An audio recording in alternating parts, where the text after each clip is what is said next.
Avropa üçün Amerika sülhü dövrü başa çatıb. Bunu Almaniya kansleri Friedrich Merz deyib. O qeyd edib ki, Birləşmiş Ştatlar indi öz maraqlarını çox israrla müdafiə edir. Buna görə də Avropa indi özünü də müdafiə etməlidir. Bəs bundan sonra Avropanın təhlükəsizliyi necə təmin olunacaq?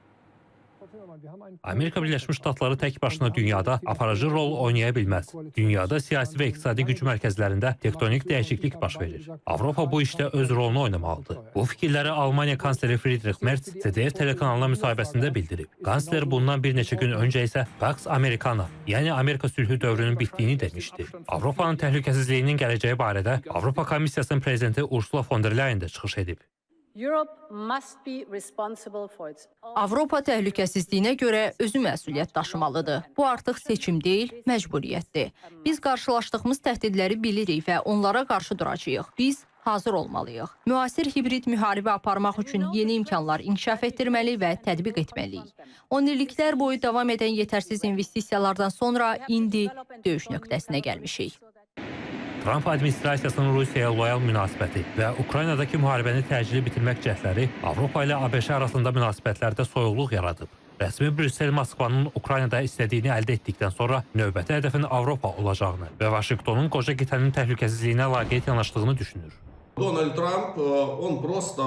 Donald Trump hazırda sadəcə öz ideologiyasına uyğun davranır və necə düzgün hesab edirsə, elə də hərəkət edir. Ukraynaya təzyiqin səbəbi isə ondan ibarətdir ki, Vaşinqton üçün indi tamamilə tükənməyən bir Rusiyanın mövcudluğu Çinə qarşı bir balans kimi lazımdır. Baxmayaraq ki, zahirən Çin Rusiyanın dostu kimi görünür. Trump üçün müəyyən mənada Ukraynanın qələbəsi də sərfəli deyil. Görünür, məhz bu səbəbdən yaxın gələcəkdə Zelenski çox çətin bir qərar verməli olacaq.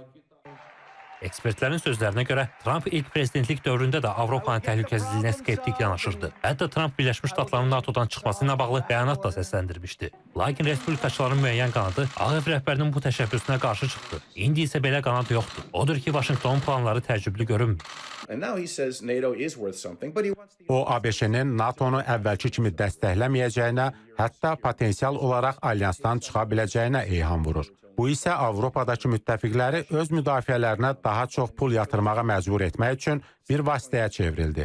Digər məqam ondan ibarətdir ki, Trump Ukraynaya həm maliyyə, həm də hərbi cəhətdən dəstəyin Avropa tərəfindən ödənilməsini istəyir və ABŞ-nin buna pul xərcləməli olduğunu düşünmür. Proseslərin fonunda Avropa ilə Rusiya arasında qarşılıqlı iddiamlar hökm sürür. Brüssel Rusiyanın, Moskva isə Avropanın hücuma keçəcəyini deyir. Bu vəziyyət NATO'nun gələcəyi ilə bağlı suallar yaradır. Böyük ehtimalla ki, möhkəmlənəcək NATO'nun Avropa qərargahı. Yəni, əvvəllər demək olar ki, Avropa Birliyi elə bil ki, bütün müdafiə məsələləri NATO'ya həvalə etmişdi. Orada isə rəhbərlik edən Amerika generalları idi. Amerika indi deyir ki, zəhmət çəkin, o komandanlığı da boyunca çəkin, xərcin də özünüz təmin edilir. Fərz edirəm ki, Avropanın NATO qərargahında rolu və təsirləri, xərcləri xeyli artacaq.